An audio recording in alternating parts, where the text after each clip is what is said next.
Gorilla Pendra Marwahi जिले के gorilla विकास खंड के दूरस्थ गांवों में स्थित विद्यालयों की हालत चिंताजनक हो गई है। शिक्षा विभाग की लापरवाही के कारण मासूम बच्चों के भविष्य के साथ खिलवाड़ हो रहा है। बरसात के इस मौसम में स्कूलों की छतों से प्लास्टर गिर रहा है तो कहीं पानी टपक रहा है, जिससे बच्चों की पढ़ाई बाधित हो रही है। साथ ही उनकी सुरक्षा को लेकर भी सवाल खड़े हो रहे हैं।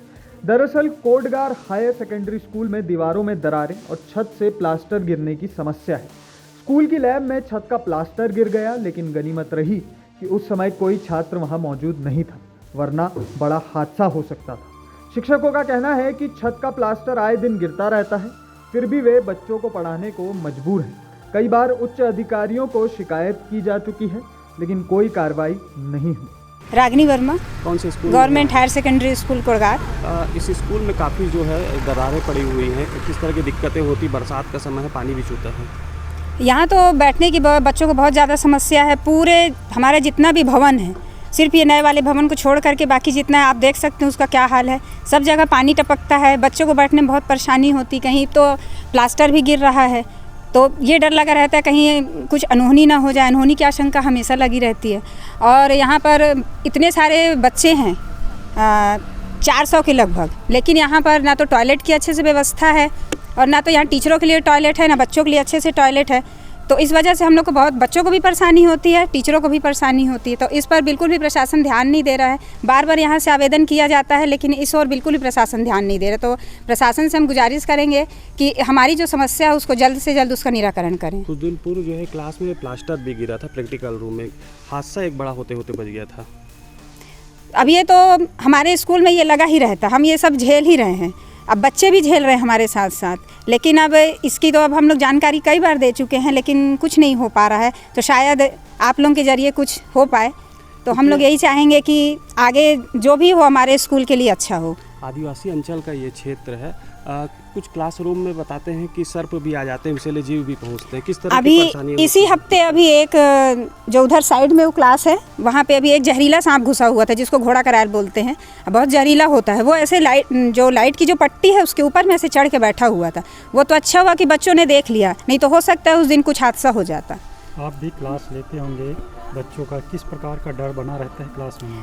अब हम तो जहाँ पर टीचर्स खड़े होकर पढ़ाते हैं वहीं पर पानी चूता है, तो अब पूरा भरा रहता है पानी। जस्ट ब्लैक बोर्ड के पास ही पानी चू रहा है, तो हम लोग भी सफ़र कर रहे हैं, बच्चे भी सफ़र कर रहे हैं। नाम बताएंगे? मेरा नाम महारथी जगत है और मैं भी प्रभारी प्रचार के रूप में यहाँ कार्यरत हूँ। काफ़ी स्कूल जो है जर्जर हालत में है। आदिवासी अंचल का ये स्कूल है। किस तरह के हालात हैं यहाँ? यहाँ तो बच्चों को बैठ के प्रैक्टिकल कराना, बच्चों को बैठा करके पढ़ाना, यानी प्रतिदिन कुछ न कुछ घटना घटने की संभावना बनी हुई है, क्योंकि ये बिल्डिंग पूरी तरह से जर्जर है। छत तो पूरा जर्जर है, राड पूरी तरह से पूरी ख़त्म हो चुका है और आए दिन छत से, छप्पर से प्लास्टर है वो झर के नीचे गिरते रहता है।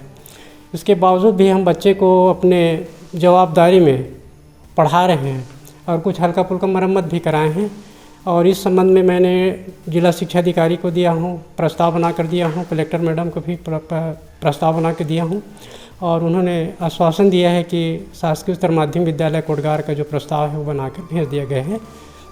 कुछ दिन पूर्व जो है प्रैक्टिकल जो क्लास है वहाँ पर भी जो है एक मलबा जो है हाँ, वो गिरा था, प्लास्टर गिर गया था। हाँ, उस समय बच्चे तो नहीं थे, लेकिन कर्मचारी थे, इनको साफ सफाई कर रहा था और अचानक गिर गया। बाल बच्चे सामने में गिरा। तो ये घटना आए दिन होते रहती है? हाँ, ये घटना आए दिन होता रहता है। जैसे टॉयलेट वगैरह जाते हैं बच्चियाँ, तो जंगल के किनारे तो है, टॉयलेट में सर्प घुसा रहता है, कभी कभी कमरे में भी घुस जाता है। ये मलबा से अक्सर गिरते रहता है? हाँ, ये झर के हर समय गिरते रहता है, क्योंकि इसमें हाँ ये अभी का है, हफ्ता भर हुआ। हाँ, हफ्ता भर। कभी चोटिल भी हुए हैं? नहीं, बच्चे बाल बच्चे हैं, चोटिल तो नहीं हुए हैं। हाँ, बाल बच्चे हैं। हाँ। चंद्रभान सिंह उइके। कहाँ पदस्थ हैं आप? प्राथमिक शाला पूटा के स्कूल की बात करें, किस स्थिति में है अभी? ये बिल्डिंग तो बहुत पुरानी है सर, और पुरानी होने के कारण जो है यहाँ पास पानी का रिसाव हो रहा है। हमारे ये छत जो है टीने का है और जो है ये हवा से उड़ जाते हैं। एक दो बार रिपेयरिंग किया गया है। अब यह बिल्डिंग जो है पुरानी हो गई है। यहाँ पास अगर आंधी तूफान आया तो बहुत सारे बच्चे जो है नहीं बैठ पाते हैं और जो है हमारा जो है बैठने की समस्या होता है। बच्चे लोगों को बैठाने का जो है समस्या बहुत पुरानी जो है बिल्डिंग होने के कारण जो है ये जो है हम लोग जो है बच्चे को जो है सुरक्षित रूप से अपने अपने उसमें कमरे में बैठाना चाहते हैं, लेकिन अचानक कहीं आ गया तो फिर हादसा होने की बहुत संभावना है। बरसात का दिन है, अभी छतों से पानी टपक रहा है जी। इतना परेशानी उठाना पड़ता है आप लोगों को और बच्चों लोग को? अरे बहुत सारे सर, हम लोग जो है बच्चों को जो है दूर दूर में बैठाए रहते हैं पानी से जो है बचाने की उसमें, और जो है यहाँ बहुत समस्या है। फर्श की क्या स्थिति रहता है जब पानी टपकता है तो? ज़्यादा यदि बरसात होता है तभी जो है माने वो गीला हो जाता है फर्श में, जो है बच्चे किनारे किनारे में बैठे रहते हैं। पढ़ाई ऐसे में प्रभावित होता है? जी प्रभावित होता है भाई, इकट्ठे बच्चे सभी को एक जगह बैठाएंगे तो कैसे पढ़ाएंगे। दिनेश कुमार नागेश, कौन से स्कूल में आप टीचर हैं? प्राथमिक शाला छपरा टोला। सर काफ़ी दिक्कतों का सामना करना पड़ रहा है, छतें टपक रही हैं बच्चों और उसी पानी गिरते के बीच में बच्चे पढ़ रहे हैं, किस तरह की परेशानियाँ होती हैं? सिर्फ बैठने में थोड़ा दिक्कत होती है, पानी टपकता है तो, बाकी तो ठीक है। काफ़ी छूता भी है, आप लोगों के द्वारा प्लास्टिक के डब्बे भी रखे गए हैं, जर्जर भवन है, किस तरह की दिक्कत हो रही है? सिर्फ पानी टपकता हो तो बैठने बस में दिक्कत हो रही है, बाकी तो ठीक। अध्यापन कार्य कराते हैं तो कैसे दिखते हो, सामने आती है पानी जब? तो बैठने में दिक्कत है, बाकी तो अध्यापन तो जो है चल रही है। चल रही जी, केवल बरसात के दिन में ही पानी टपकने पर ही होता है, पानी गिरता है तो। बच्चों को सहूलियत होता है ऐसे में? नहीं, अब बैठने में, अब पानी चू रहा है तो मतलब पानी है, वहाँ पे बैठने में दिक्कत होती है। फिर कैसे करते हैं? तो एक साइड बैठाए रहते हैं उसी में फिर अध्यापन से? जी, क्योंकि बच्चे ज़्यादा हैं तो दूसरे क्लास में बैठाते हैं तो बैठाते नहीं बनता है। 70 बच्चे हैं अपने यहाँ। इसी तरह छपरा टोला प्राथमिक विद्यालय और पूटा प्राथमिक विद्यालय में भी स्थिति चिंताजनक है। यहाँ छत से बारिश का पानी कमरों में गिर रहा है, फर्श पानी से भीगा हुआ है और बच्चे उसी में पढ़ाई करने को विवश हैं। पानी रोकने के लिए बाल्टी और थालियों का सहारा लिया जा रहा है। शिक्षकों ने बार बार प्रशासन को अवगत कराया, लेकिन स्थिति जस से तस बनी हुई है। प्रशासन अब किसी हादसे का इंतजार करता नजर आ रहा है। जिला शिक्षा अधिकारी रजनीश तिवारी ने बताया कि जिले के सभी स्कूलों का भौतिक सत्यापन कराया गया है और जर्जर भवनों की जानकारी ली गई। इसके साथ ही निर्देश दिया गया है कि जर्जर भवनों में स्कूल संचालित न किया जाए। कलेक्टर के निर्देश पर जर्जर भवनों को सुधारने का प्रयास किया जा रहा है। तो जिले में जो जर्जर भवन की स्थिति है उसको लेकर विभाग क्या पहल कर? मैं यहाँ ज्वाइन करने के बाद मैंने कलेक्टर महोदय का निर्देश था, तो जितने 93 संकुल है सबको मैंने बुलाया था और उनको निर्देश दिया था कि आप मंडे को सवेरे सारे स्कूल में भौतिक सत्यापन करें और देखिए किस भवन की क्या स्थिति है।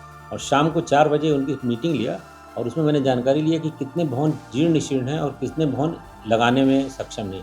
और एक निर्देश भी मैंने जारी कर दिया कि जो जिसमें स्कूल नहीं लगा सकते वहाँ स्कूल ना लगाएं, कि पानी बरसात का मौसम है। और उसके बाद जो सूची थी मैंने कलेक्टर महोदय को प्रेषित कर दिया और टीएल में मैडम ने चर्चा भी की है, तो संबंधित विभाग आरईएस वो हैं, वो उस सूची के हिसाब से एसडीएम लोग भी उसको देखेंगे और जो जर्जर है उसको बनाने की कोशिश करेंगे। इसके अलावा मध्य क्षेत्र की बैठक में हम लोग कोशिश कर रहे हैं, अभी 11 तारीख को बैठक होने वाली है माननीय मुख्यमंत्री जी की, तो उसमें कोशिश कर रहे हैं ज़्यादा से ज़्यादा हो जाए। सारे प्रिंसिपलों को मैंने चिट्ठी भी लिखा है और उनकी जानकारी आएगी तो कोशिश करेंगे कि जर्जर भवन कम से कम रहें और बच्चों को अधिक से अधिक सुविधा प्राप्त हो। वहीं कलेक्टर ने जर्जर शाला भवनों की जानकारी जिला पंचायत सीईओ को देने के निर्देश दिए। अभी के लिए इस खबर में बस इतना ही। नमस्कार।